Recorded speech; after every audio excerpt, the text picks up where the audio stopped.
Muy buenos días a todas, muy buenos días a todos. Antes de comenzar esta conferencia, quiero expresar mi agradecimiento a mis amigos, mis colegas del Museo Nacional de Arte por esta invitación a conversar sobre los diálogos entre el barroco español y el barroco novohispano en el marco de la conferencia y de la exposición con el Museo Thyssen de Madrid y el Museo Nacional de Arte de la Ciudad de México. Sin más, y si me lo permiten, paso a compartir mi presentación y espero que en este momento ya todos estén observando las diapositivas. En primer lugar, me gustaría comenzar cuestionando, como enseguida habrán visto por las comillas en la palabra barroco, la pertinencia del término, la utilidad del término, sus valores semánticos. Como una noción transatlántica o inmutable, me parece que barroco, a pesar de que se ha venido utilizando de manera universal,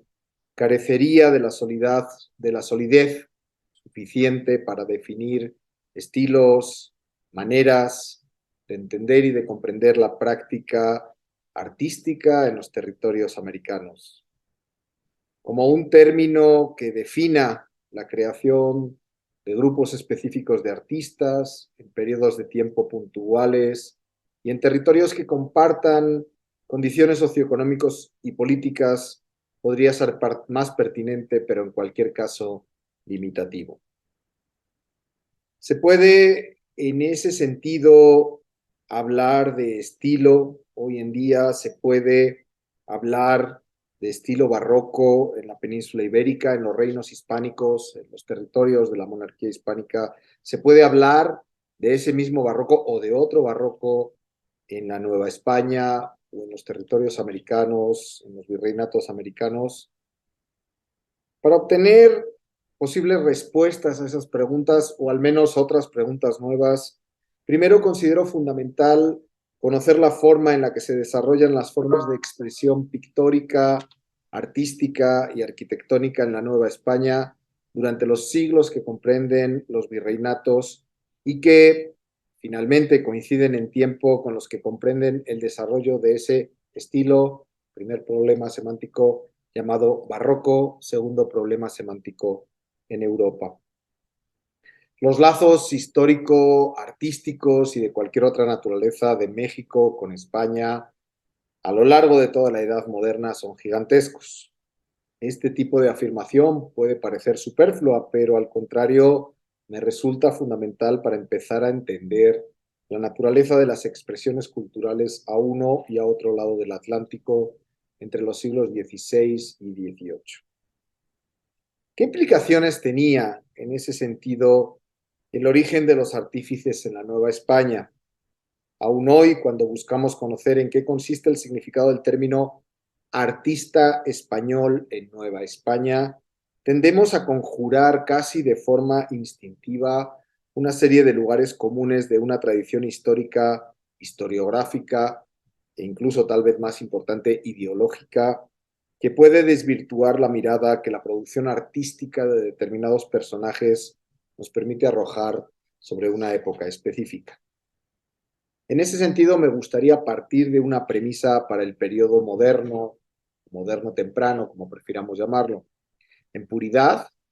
hasta los procesos de independencia latinoamericanos, México existía solo como un virreinato y por ende como parte de la inmensa colección de territorios que conocemos como la monarquía hispánica. Como el grupo de expertos liderados por Jonathan Brown nos enseñó en el proyecto de pintura de reinos, en sentido estricto, un artista originario de cualquiera de esos territorios bien podría considerarse como español. Dicho de otra manera, un artista nacido en la Ciudad de México en algún momento de los siglos XVI, XVII o XVIII, ¿era español? ¿Hacía arte español? ¿Era criollo? Y eso en el caso nada improbable de que ese mismo artista no fuera mestizo o incluso indígena. ¿Era menos español, acaso, que un artista nacido en Sevilla, en Zaragoza en Burgos y llegado a tierras americanas por distintos azares del destino?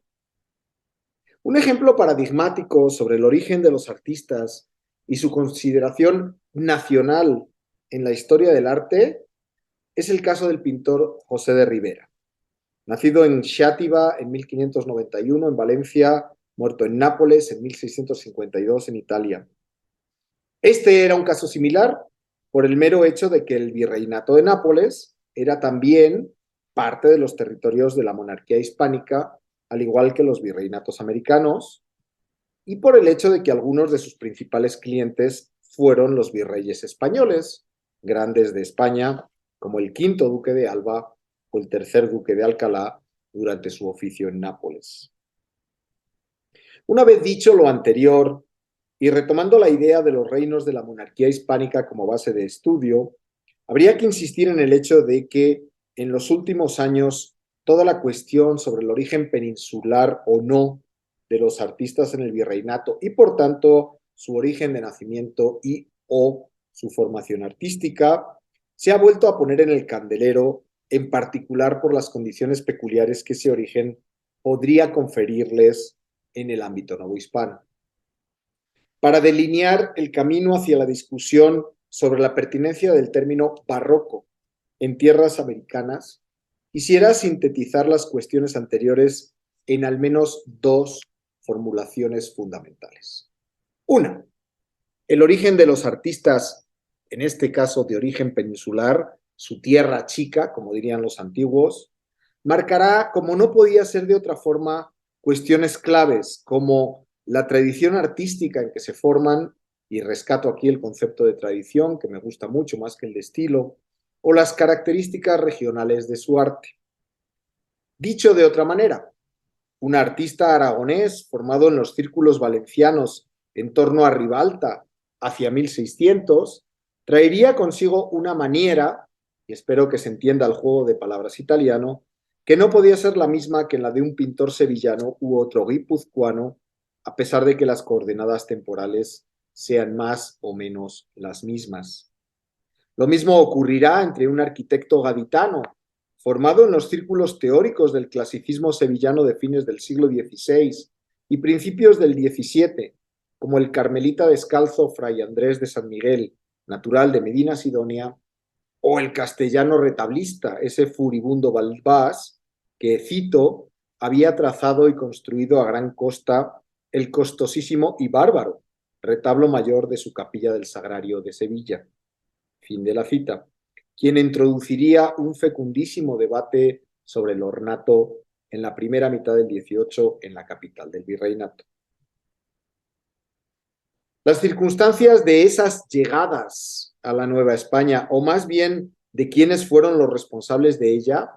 es otra cuestión fundamental a la que prestar atención. Reclamados por virreyes o, como en el caso del propio Balbás, atraídos por arzobispos u obispos. Por ejemplo, Balbás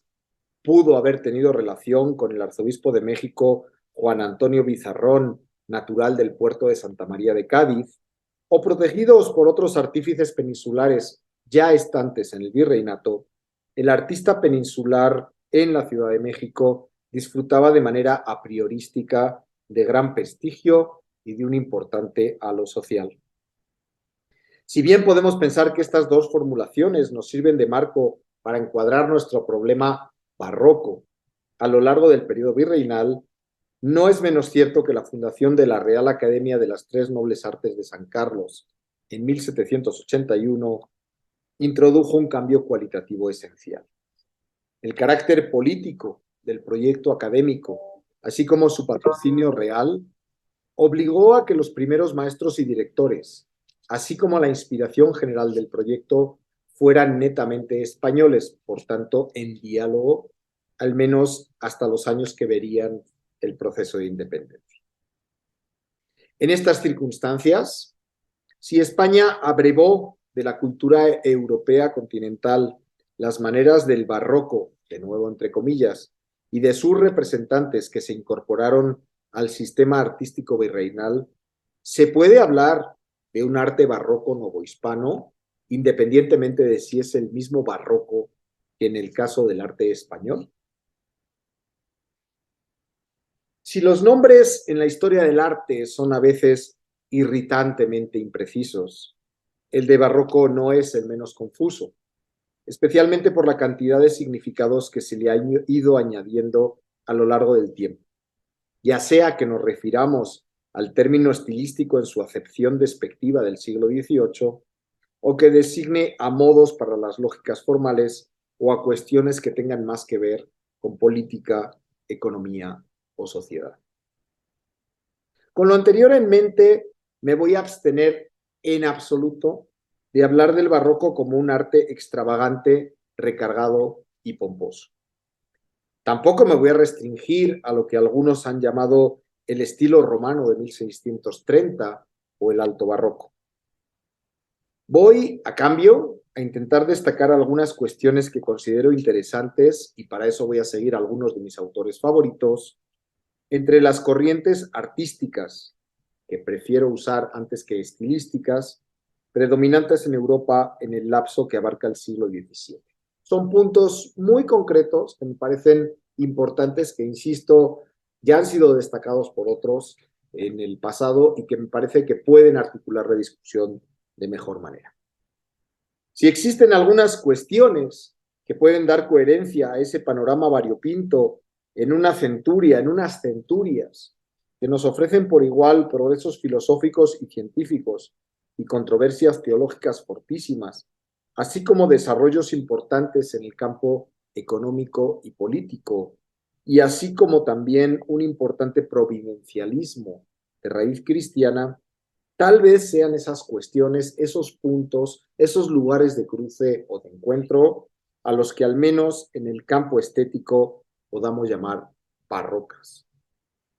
Dichas características no son estilos, son formas, maneras de representación presentes en expresiones artísticas compartidas por un grupo de autores a lo largo de todos los continentes, no solo el europeo, sino también el americano. Y las cito rápidamente antes de desarrollarlas. Cuestiones sobre la naturaleza, sobre el natural, sobre el naturalismo, sobre la presencia de lo natural en las artes, el reflejo de las pasiones humanas, las alegorías intelectualizadas o los conceptos de espacio, luz y tiempo en ese momento. Sobre el naturalismo, aunque definido con diferentes nombres, un lugar común en las obras del periodo es la verosimilitud, la apariencia de realidad, la inspiración en la naturaleza e incluso su superación.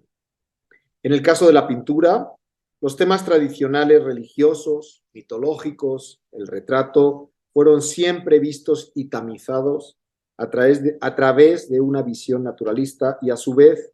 los antaño considerados por Alberti en el Renacimiento como géneros menores como el paisaje, la naturaleza muerta o la pintura de género, fueron literalmente reconquistados por los artistas en aras a un firme compromiso con la ilusión de realidad.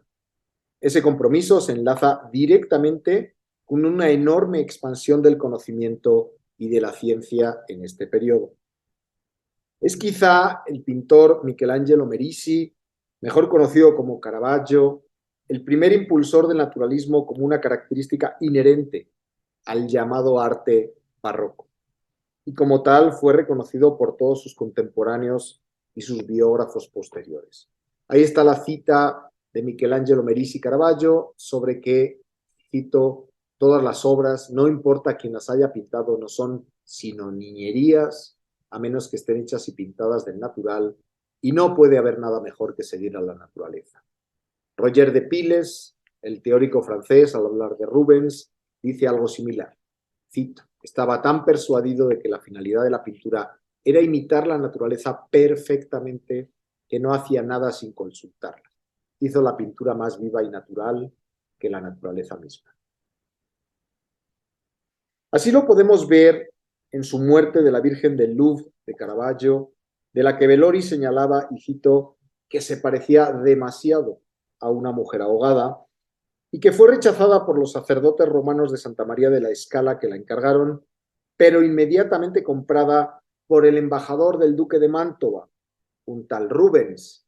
quien la expuso públicamente durante 8 días y que hoy nos parece una de las creaciones más conmovedoras de principios del Seicento.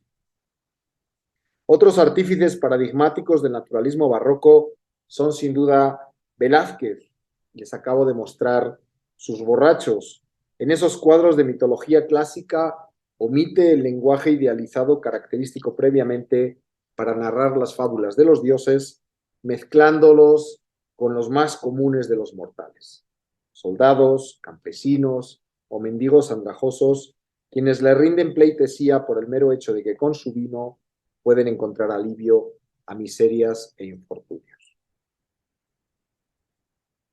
Incluso la iconografía del arte religioso, teóricamente más reacia a este acendrado realismo, sufrió sus consecuencias,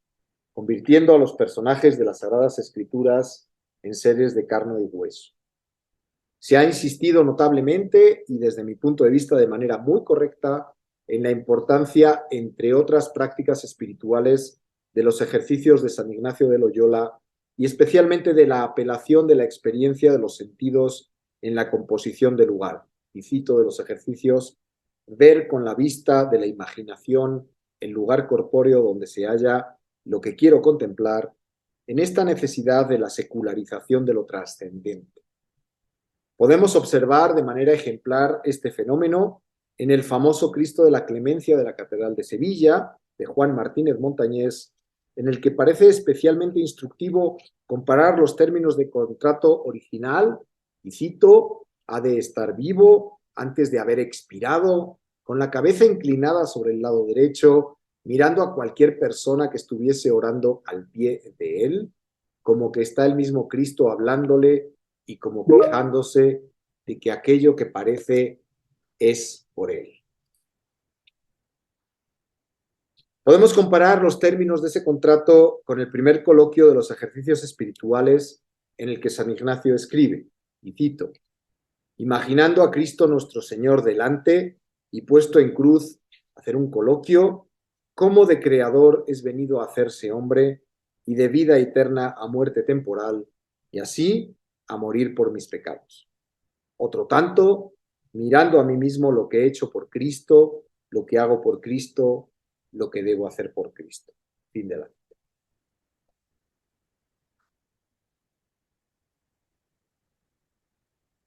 Por lo que respecta a la naturaleza muerta, al bodegón, a los géneros, en los siglos XVII y XVIII, en Flandes, en Holanda, en Italia, en Francia, en España,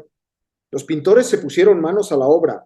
en la representación de floreros, pinturas de fruta, instrumentos musicales, cacharros de cocina, comidas, piezas de caza, pescados.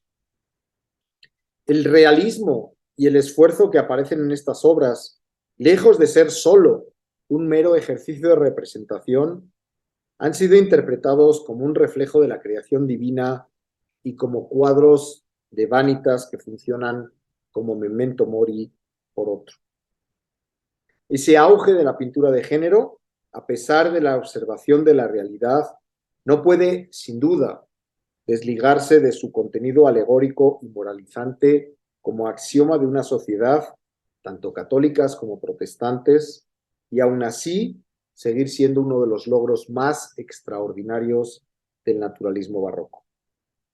No puedo dejar de remarcar aquí el hecho de que la visión artística de esta época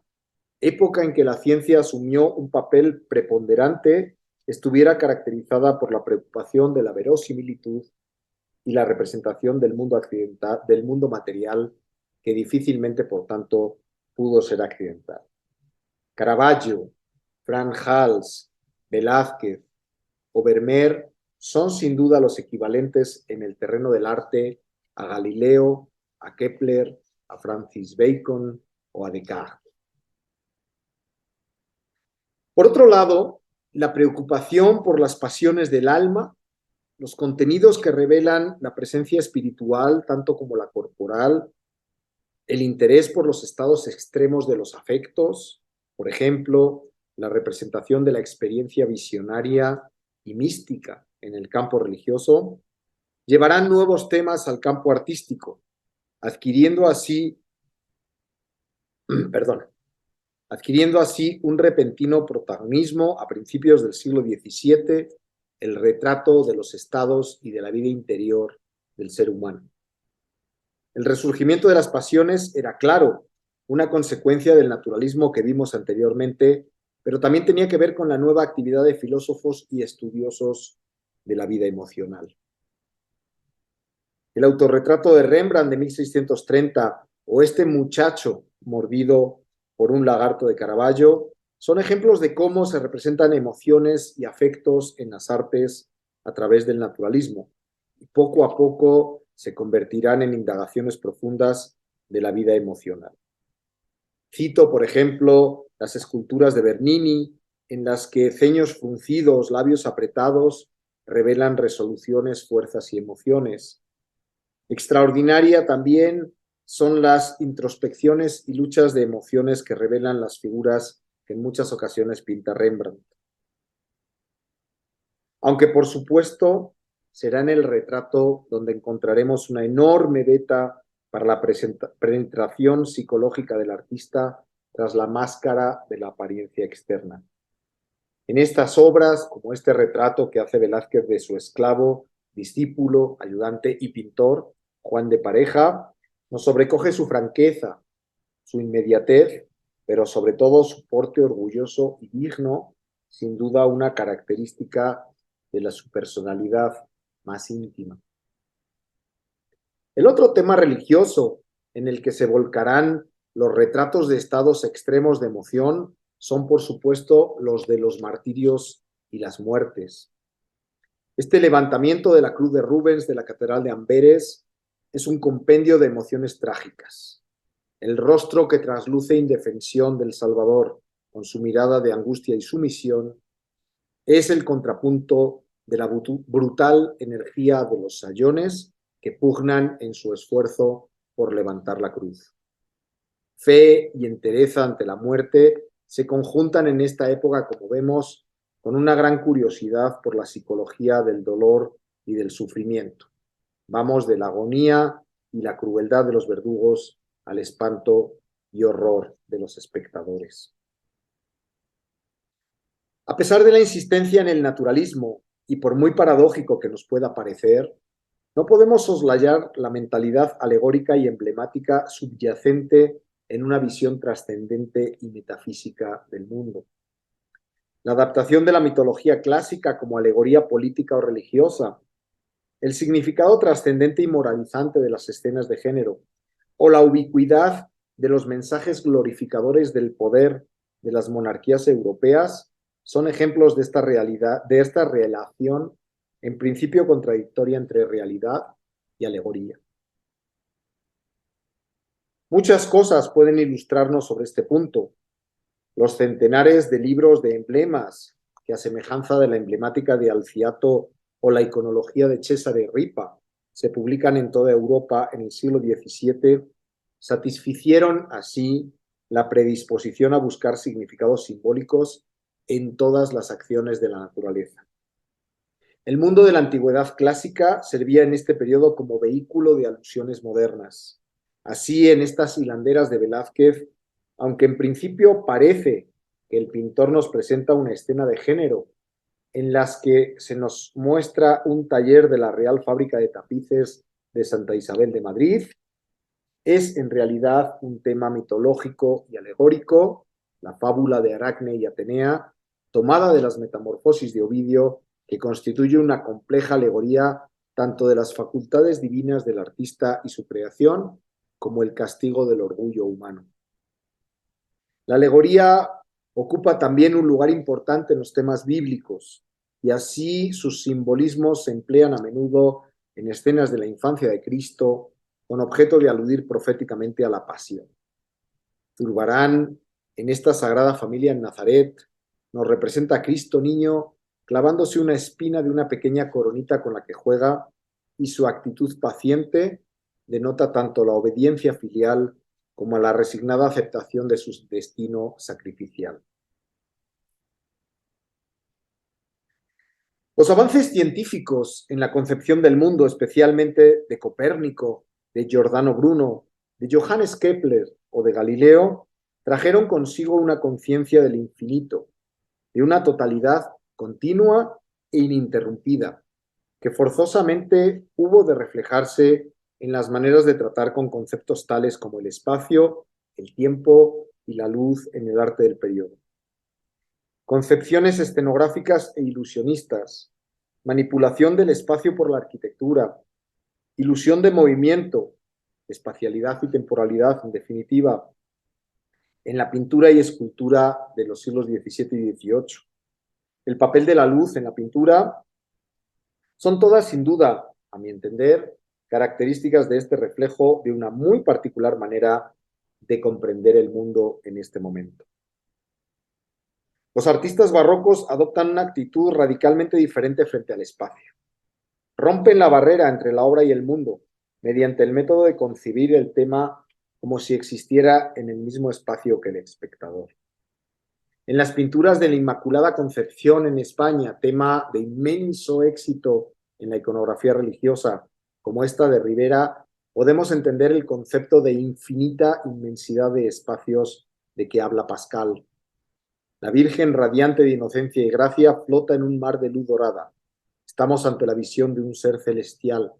existente desde toda la eternidad y suspendido en el abismo inconmensurable en el abismo inconmensurable de tiempo y de espacio. Me detengo precisamente en este punto, el de la Inmaculada como imagen paradigmática de la devoción mariana del 600, pues es este, desde mi perspectiva, uno de los modelos importantísimos que fungen como puentes artísticos entre los dos continentes, Europa y América. La representación de la Virgen María como Inmaculada Concepción a partir del dogma que instauró su predominancia en la iconografía política de la Contrarreforma es sin duda un símbolo de la transmisión pictórica transatlántica por excelencia, de esos puentes, de esos diálogos de los que estaba hablando al principio y que son el tema fundamental de esta conferencia.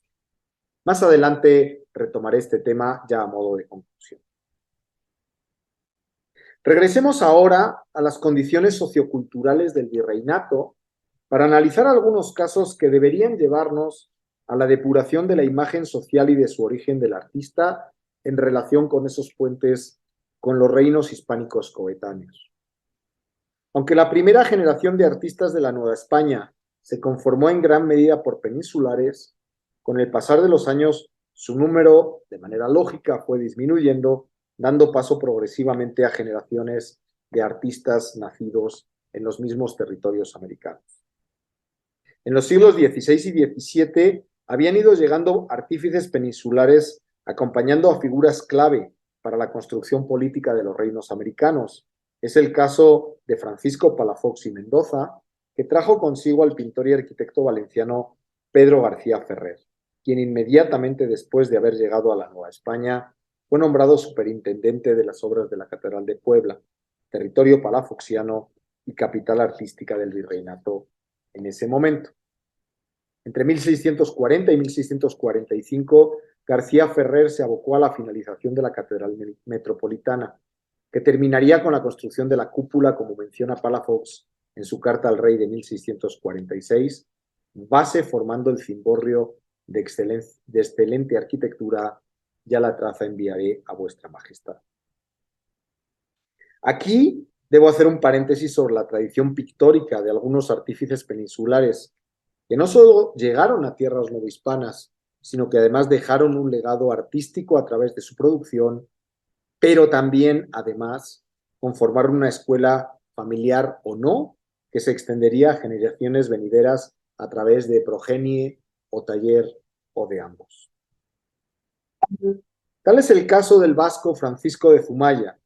personaje fundamental para la historiografía, pues en palabras de Nelly Sigó, y cito, establecería los vínculos familiares que garantizarían la transmisión de saberes y la buena custodia de los secretos del oficio en la Nueva España. Fin de la cita.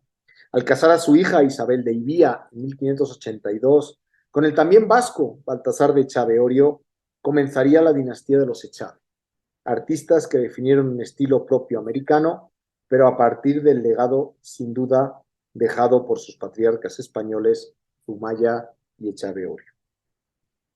Otro español, llegado a la Nueva España en la segunda mitad del siglo XVI, fue el sevillano Andrés de Concha, ejecutor de retablos en la Ciudad de México, Puebla y la Mixteca oaxaqueña. Concha contaba con un amplio lenguaje visual europeo, con el que comprendía y aprehendía manierismos de origen italiano, a través también de la mirada flamenca y sevillana de las que abrevaba y que no dudó en asimilar a otros aprendizajes durante su trabajo en el virreinato. Poco a poco, la llegada de estos artistas peninsulares, que insistían en gozar de los beneficios del sistema de castas, pero también gremial, fue entrando en crisis ante la preeminencia de artistas originarios de los territorios americanos y su pugna por el reconocimiento y la autoafirmación de su actividad artística, punto sobre el que volveré después de manera inmediata. En este sentido, como decía al principio, un artista nacido en los territorios americanos es también, en cierto sentido, español y, por lo tanto, no menos hispano que un artista peninsular. Ambos, a su modo, tenían que asimilar los valores del arte y de la cultura de la época para adaptarlos finalmente a las circunstancias materiales, decoro y gusto de los territorios americanos. Y es que el concepto de origen, nacionalidad, europeidad o no, y la movilidad social que determinaban los gremios también dependía en muy buena medida de la habilidad de los artífices. Hubo ciertamente casos excepcionales, como el de Miguel Cabrera, quien, habiendo nacido con una condición social muy determinada, adquirió eventualmente una probanza de sangre que lo convertía en español gracias a los favores obtenidos a través de su habilidad social y su maestría en el arte de la pintura. El caso de José de Ibarra fue fundamental para abrir camino a los artífices del pincel como gremio, pues su pugna por la defensa de la dignidad de la pintura sentó las bases para que se les considerara maestros en ese arte a dicho gremio. El siglo XVII europeo se caracterizó por una producción artística centrada en la expresión de las pasiones, la exploración del naturalismo como medio para acercarse a la verdad, la alegoría como sistema complejo de mensaje con implicaciones filosóficas, teológicas y gnósticas, y finalmente nuevos conceptos de tiempo, espacio y luz. Todos estos elementos, no importa que hablemos de la pintura novohispana, de la pintura americana o de la pintura europea, componen aquello que algunos llamaron barroco, pero no como un estilo, sino como un conjunto de valores que compartían una cultura y un tiempo específicos. En ese contexto, los artífices activos en la península, con una alta movilidad, que llegaban a la Nueva España donde continuaban su trabajo, se adaptaban a esas condiciones del virreinato. Gusto local, espiritualidad, demanda, mecenazgo, materiales u organización social, de la misma forma que lo hacían los artífices nacidos en esos territorios. De esa manera, y solo en mi opinión de esa manera, se podría decir que algunos de los elementos que formaban parte de la cultura de todos esos artífices habían sido transmitidos a tierras novohispanas, pero también asimilados, modificados y adaptados a las condiciones locales, de forma tal que ciertos valores de la cultura, si queremos llamarla así, del barroco europeo, fueron asimilados, sin duda, en la Nueva España. ¿Cuál fue el camino que seguían esos valores en los siglos XVII y XVIII? No cabe duda que hay que considerar a la Inmaculada como uno de los dogmas de fe, pero también como una de las formas artísticas más importantes en ese periodo, y me atrevo a denominarla como un dogma transatlántico. Como mencioné anteriormente, la instauración del dogma de la Inmaculada Concepción de María representó un paradigma en la historia de la cultura occidental. Su representación artística ha sido posiblemente una de las más profusas, de las más bellas y de las más avasallantes de todas las iconografías del mundo moderno temprano. Lo que subyace a esta representación es un mensaje claro. el triunfo de catolicismo mariano con claras motivaciones de orden político. El mundo latino se ponía a los pies de Roma. Las órdenes religiosas se alinean a una nueva espiritualidad y los reinos bajo el poder de un rey investido por el poder divino del Papa y como consecuencia de Dios mismo, se ponen también bajo la advocación de la Madre de Cristo y su indiscutible pulcritud. No importa que sea, como en este caso, en la Ciudad de México o como veremos a continuación en otros lugares.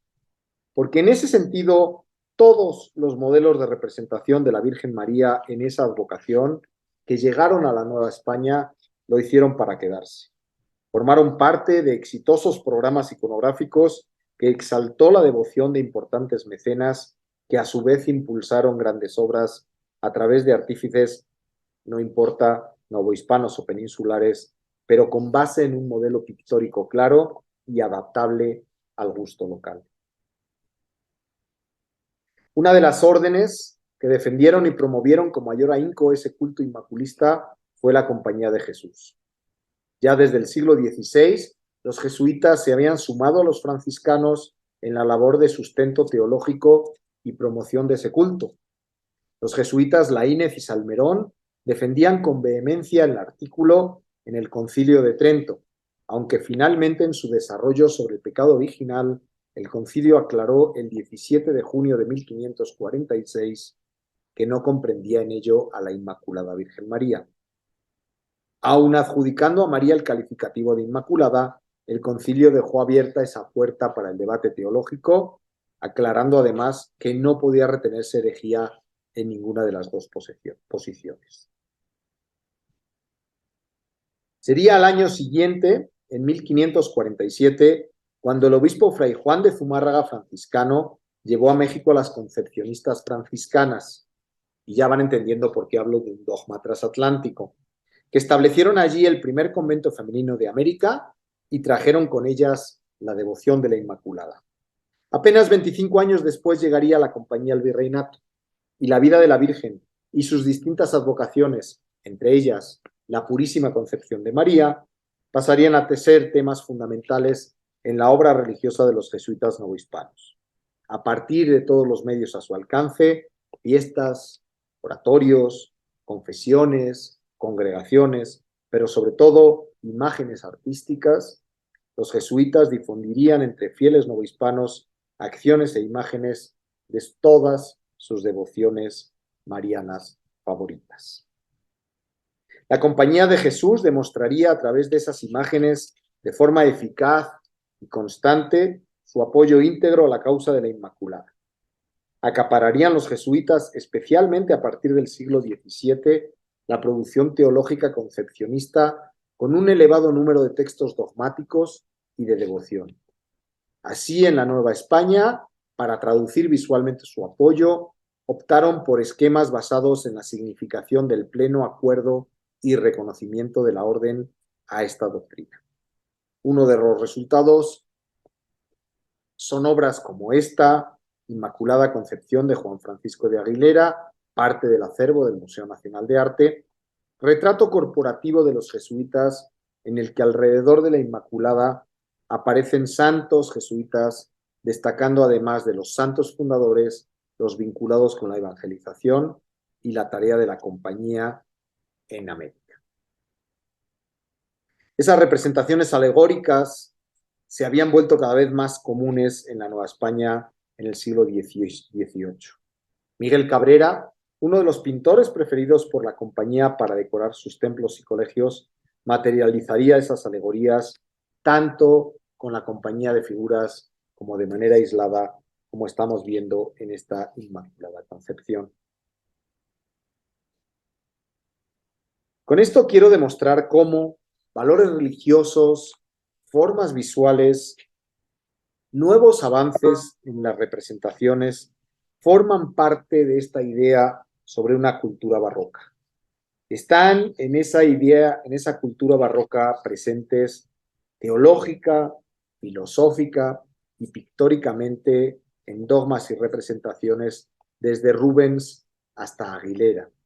su indiscutible y contundente presencia en toda la Europa católica, pero también en la América virreinal, son un símbolo de un posible rastro de un barroco y su asimilación en los territorios americanos a través de los dogmas religiosos, pero también de aquellas características que mencioné y que formarían parte de esa tendencia: naturalismo, alegoría, pasiones del alma y nociones de tiempo y espacio a través del manejo de la luz.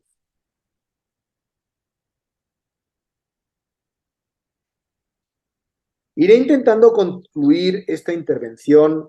entrando tímidamente al terreno del siglo XVIII para mencionar que esos valores fueron asimilados y adaptados a las propias condiciones de los contextos americanos, específicamente en el contexto novohispano, en términos de la política que delineó el futuro de las artes y su perspectiva social en esos reinos. A partir de la segunda mitad del siglo XVIII se hacen patentes las cargas ideológicas de las obras pictóricas, artísticas, escultóricas y arquitectónicas, también como declaración y estandarte político. Es una declaración en el que sin duda las reformas borbónicas jugaron un papel preponderante. En ese contexto, comparando estas dos representaciones, el autorretrato de Juan Rodríguez Juárez, de la primera mitad del siglo XVIII, también en el acervo del Munal, con esta representación de don Ignacio Castera, como dice el pie de foto, arquitecto activo en la nobilísima Ciudad de México en 1776, en la que, como pueden observar, aparece el arquitecto en el ejercicio de su profesión, con las herramientas de su profesión, sentado en unas ruinas clásicas, pero, y esto es lo más interesante, mirando directamente a la catedral y al Sagrario Metropolitano de la Ciudad de México, que parecen ser el objeto de sus representaciones. Habría que entender al menos tres cuestiones, y como dije, con eso voy a ir cerrando. Uno, el uso político o los usos políticos de las imágenes artísticas, que en cierto sentido simbolizaban el fin de las ordenanzas y de las figuras gremiales y el traspaso de la autoridad institucional artística a través de la Academia de San Carlos, insisto, ya en el siglo XVIII. Esa es una constante tanto en los reinos hispánicos como en los territorios americanos. Dos, el despliegue de la maestría de los artistas al servicio de una modernidad en el siglo XVIII y que se enfocaba en los trabajos de los arquitectos y de los pintores para trazas urbanísticas, para nuevas ciudades más luminosas, más ordenadas, pero que seguían los lineamientos políticos de las nuevas monarquías europeas. Y tres, todas estas cuestiones que acabo de mencionar ahora se reflejan finalmente también en la aparición de los autorretratos de los artistas, con la dignidad que les confiere los títulos de maestros en el arte de la pintura, académicos, miembros de las academias o maestros mayores en el arte de la arquitectura.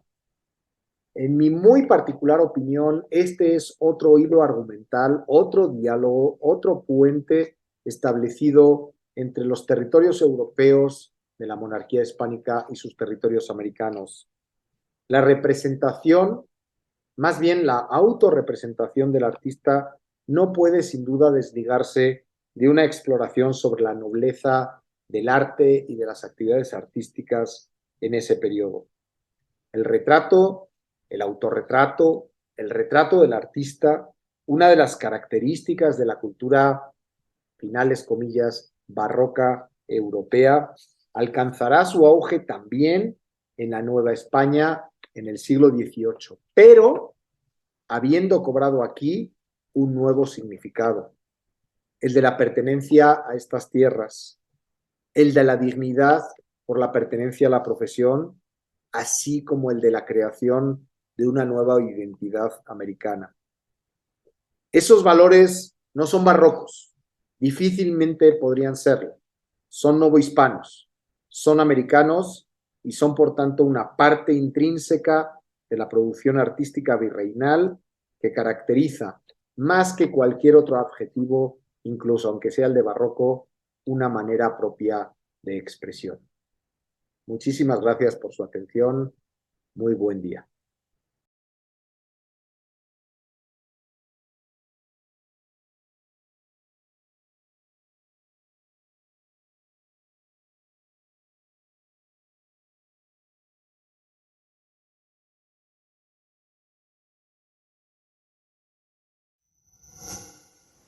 Gobierno de México.